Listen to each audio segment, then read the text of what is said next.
we had some pretty big news in the NFL. The NFL is adding a 17th game, an 18th week to the season. What's the breakdown? Like, how's that going to work? Yeah, so it's amazing because as they were talking about this, everybody's like, how is this? How do you pull a 17th game in? And so what they've decided to do is to match you up. Okay, first of all, it's going to be against someone in the other conference. You're not going to play an extra. If you're an NFC team, you're not playing an extra NFC game. You're going to play an extra AFC game. So that'll go up to 5. And then you're going to play someone from the division in the other conference that you played 2 years ago. That way there's kind of a regular rate at which you play, that conference. And then you just play somebody that had the same, that was in the same place in their division as you. So the Saints this year will play the Titans because we played the AFC South 2 years ago, and the Titans finished first. The Saints finished first in their division, believe it or not, even though the Bucs won the whole thing. But and so that's who they'll play. They're also going to stagger where the home games are. So this year, all of the AFC teams will have the extra home game. Next year, it'll be all the NFC teams. Yeah, and what are the fantasy football implications? And also let us know if you're watching right now in the chat what you think of the Week 17 and the fantasy football implications. So normally, Week 17 is generally it's Super Bowl week. In some leagues, unless your commissioner is smart and does it Week 16, because most players are resting in Week 17. Now, with an 18th week in the season, maybe that Week 17 you'll still have all the starters in, right? Yeah, I mean, absolutely. I think for, unless your league is complicated, if you have divisions and you just play it through, you're just going to add an extra week. You might play through Week 14 and then start your playoffs, finishing in Week 17. I know my major league, it's pretty complicated because there's 3 divisions and the schedule just worked out perfectly for us to have our Super Bowl in Week 17.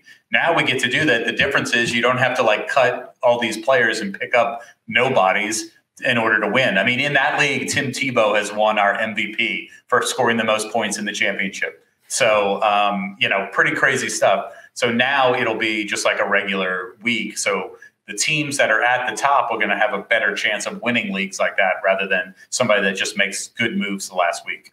Yeah, and unfortunately, gone are the days of those backup running backs winning you a championship, subbing in Ito Smith, like Gio Bernard to win you the championship in those last few weeks. What does this mean? We got a question from Matt Shaw for old man Brady and maybe some of the players. I mean, Tom Brady is one of the best conditioned players in the NFL and maybe athletes ever.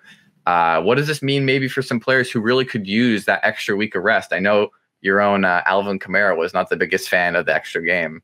No, I mean, obviously, when it comes to compensation, they just, they add in, they divide by 16 and add an extra week and it's fine as far as being paid. But I can see and they're also reducing the number of preseason games because they legitimately can't, because of the collective bargaining agreement, play more than 20 games with preseason and regular season added together.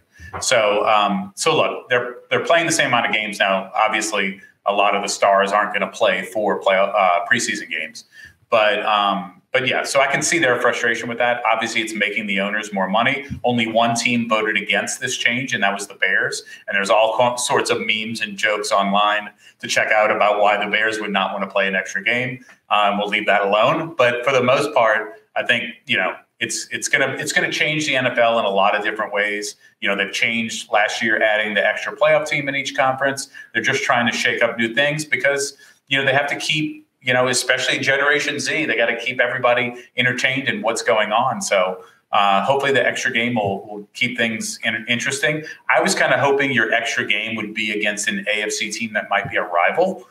Like pairing up the Giants and the Jets and, the 2 LA teams and stuff like that. Hopefully New Orleans and Houston, so we could play the Texans every year. But, they didn't go that route. I guess there weren't enough perfect, geographical matchups to make that work. Yeah, and I mean, I'm excited this year. We're playing the Cowboys, and I saw a lot of jokes saying that with the 17th game, the Cowboys can't go 8-8 anymore, or the Titans can't go 7-9 anymore. So maybe that's why the Bears oppose that. They can't go 8-8 anymore either. So yeah, the Patriots are going to face the Cowboys next year. Somehow, I guess the Cowboys were the division winner 2 years ago.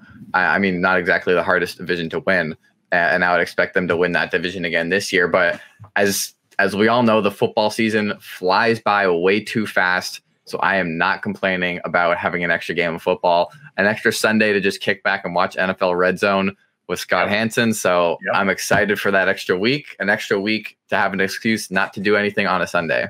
That's right. And less preseason games. You don't have to live through, that fourth preseason game, which I guess the third preseason game will replace that and no one will play and whatever. But and Matt Shaw would not beat Brady in a race. And I would bet on the Brady side on that one. Even though he runs about a 6-second 40. And a little fun news out of the football world. Aaron Rodgers is going to be hosting Jeopardy for a week in the month of April. Love the tagline there. Who is Aaron Rodgers? And look, I mean, they're trying to figure out who the next star is to host Jeopardy with the passing of Alex Trebek. And, maybe it's Aaron Rodgers. You never know. Maybe he's got a retirement plan and that's where he's going. Yeah, I mean, I think he's a fun guy. If you ever see him on the Pat McAfee show, he's got quite the personality. And he's a big Jeopardy fan. So I'm excited to see Aaron Rodgers hosting. I believe he's been on the show maybe in their celebrity editions at least once or twice. Sure. So I'm excited to see him on that, get a little more out of Aaron Rodgers. Bubba's saying Rodgers is the GOAT. We've heard this debate before, but, That's all I got to say on that. Yeah, I mean, look, Rodgers, great career. Right now, you're Drew Brees. You're a lot of yards and one championship, and that's really what it is. It's what it comes down to. I see some people say he's got the best arm of all time, as opposed to being, maybe the greatest or the best legacy. I could maybe get behind that. Just seeing him flick the ball like 50 yards downfield is pretty incredible, but.